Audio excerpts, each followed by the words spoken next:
Hello once again, Star Wars and Unboxing fans. Welcome to another episode of Darth, Tuba, Star Wars Unboxing Show, Shelf Talk. And today I'm back on the vintage kick. Taking a look at some more of the vintage collection. We have 5 figures today that we're going to take a quick look at. And again, for those, you can check on some of my previous videos. I've done a few of these. I can tell you that we have, I've collected the way I collect, and I've said this on previous episodes, vintage items. If I want to have any vintage carded figures, I look for damage. I look for figures with price tags on them, maybe a damaged card, damaged bubble. I generally can find them for a more reasonable price.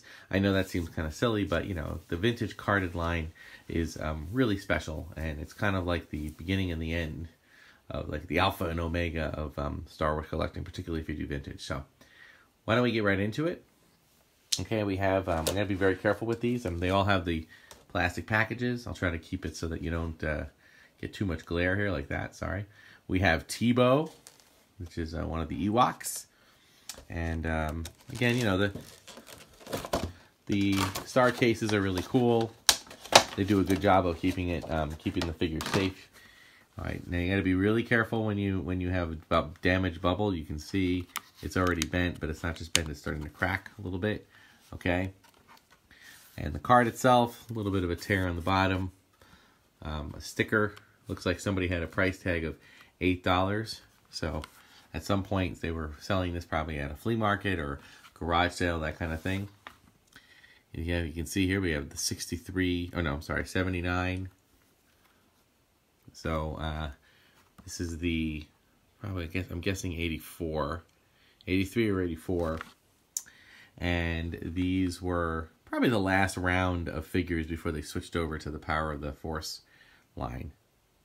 But again, Ewok came with the nice little club and little satchel and little headpiece. So pretty cool stuff. Okay. Moving on. The Wanga. Bib Fortuna. I love it. And you know, also another thing, guys, they really mass-produced the Return of the Jedi cards. More so than they did any of the other movies. I'm talking about the first original trilogy. So you can definitely find them out and about in the wild, as it were, for not quite as much money. Although, each passing day, I will say that the vintage cards are, in fact, going up in price. I just think more and more people want to get them. And no, I will not do unboxings with them. I can find these figures vintage for anywhere between $4 and $8 a figure. So it's not really a problem. I love how the price tag, though. $3.88. Wherever this was, $3.88. And yeah, you can utilize things like mineral oil and stuff like that. Well, probably not mineral oil. That probably took off the color. But you can use different things to wipe the and slowly get rid of the price tag. But I just kind of like it. I just like the look of it. This is a pretty decent card. It's got a little bit of bending here in the top, kind of cracking a little bit.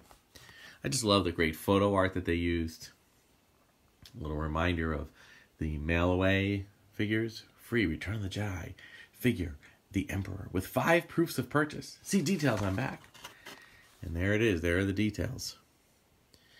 I mean, when you think about it, it wasn't an action. It wasn't a bad deal. You know, you take 5 of these proofs of purchase from other figures, and then you mail them away. And for the cost of postage, to mail 5 of those things, which is basically the same as mailing a letter, you would have gotten a whole figure back. Pretty cool. Bib Fortuna was cool too because he had this kind of cloth cape. It wasn't the vinyl cape, and of course this whole thing wrapped around. Had that really cool. I'm trying to get it up. Yeah, there it is. Really cool scepter. Okay. And some pretty cool stuff there. So, again, one of those really good Jabba Denizens figures, you know. His Major Domo. Pretty cool. All right. One of my favorites. One of my favorites from the Return of the Jedi line. This is, I think, the initial wave. Reese. Why is it one of my favorites? It has nothing to do with the character. The character was just one of Jabba's goons.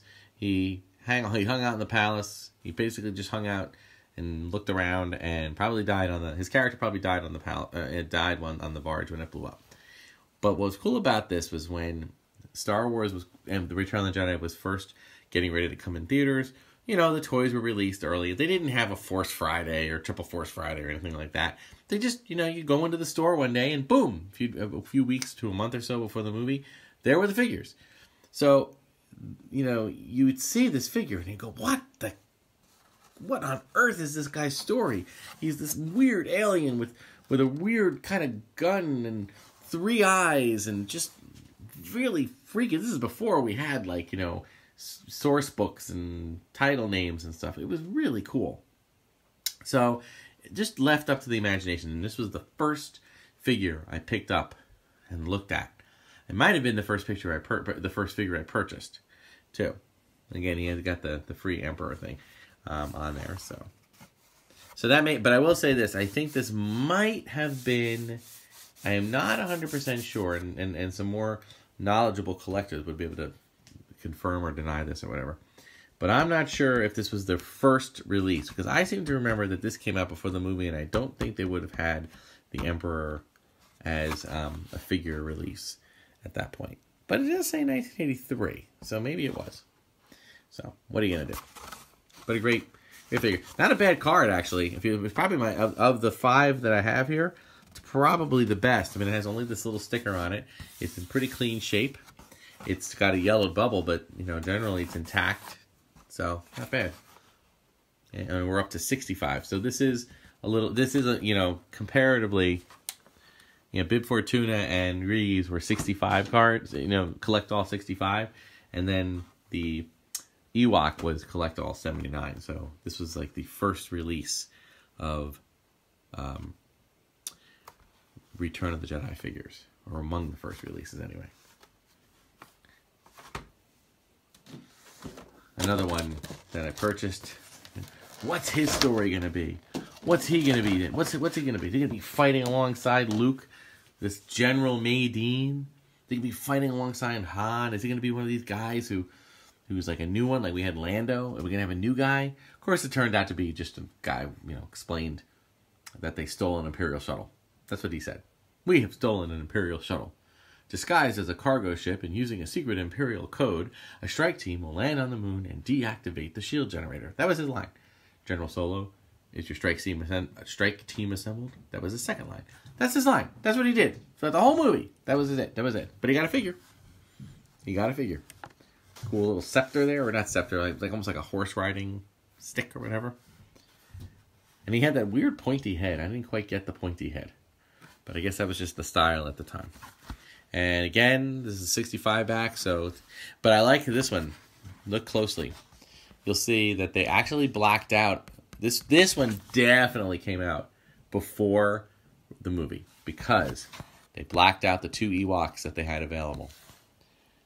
Number 9 and number 10. You can see here, they named them Logray, Ewok Medicine Man, and Chief Turpa. But no, you couldn't see them yet. They were blacked out, which I thought was kind of interesting. I mean, they didn't mind showing all of these characters. They didn't mind showing all of these people that were going to be in the movie. But they didn't want to show the Ewoks. So, go figure. Go figure. Get it? All right. And lastly, and again, I mentioned this in previous ones. These are not in any particular order other than how I had them displayed.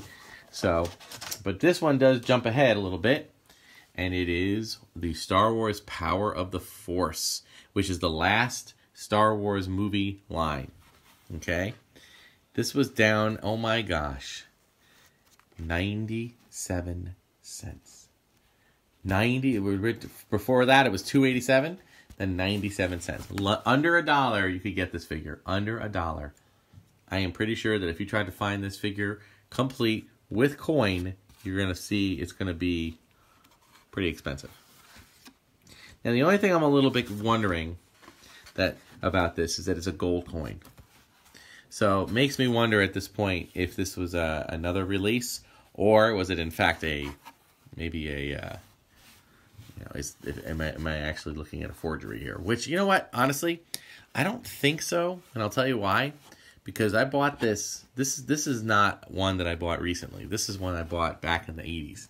So I'm pretty sure that this is original, but who knows? We shall see. Maybe I'll take a look and see where I could find those gold coins if they existed. But again, you got the price stickers on them. They're kind of falling off actually, but otherwise it's a pretty nice card. And just saying here, yeah, same size. So, and on the back there is your Collect All 92. So it's the full set of figures. So pretty cool stuff. Anybody want to leave a comment about the gold coin? Is that like did I accidentally have a bootleg here, or did they actually release them on gold coins too? I honestly can't remember. I gotta look at some of these things, but Ramba, really good, nice. Comes with a little spear, comes with his little hood. Yeah, pretty nice. So that is my vintage. My vintage collection of 5 additional figures. I think this is the 3rd round of vintage figures that we've shown.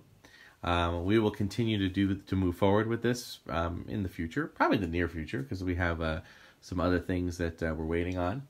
I have a feeling that there's going to be a couple of things that, speaking of Ewoks, since we have 2 here, the comments have still, solely a few weeks ago on a video about what I should unbox next.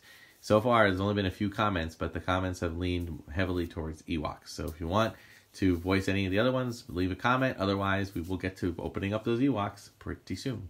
All right, and I'm still waiting on a few other items. I think this coronavirus is, obviously it's a very serious thing that, I know that people need to be very careful with, make sure everyone's washing your hands and, don't go out if you're sick and all the things that you should do anyway.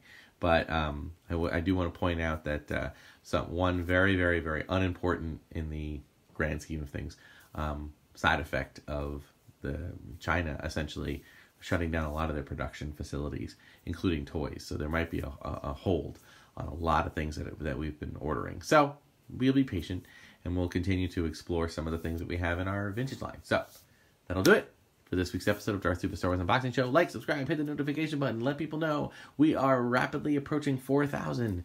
Well, not rapidly, but we're about just under 3,500 subscribers. Yay! Let's keep that number going up. And I'm also excited to report that I can start doing live videos now. It seems to be working, so we can expect something like that in the near future as well. Thank you so much for watching. Enjoy all my rest of my episodes and playlists. Until next time, may the Force be with you.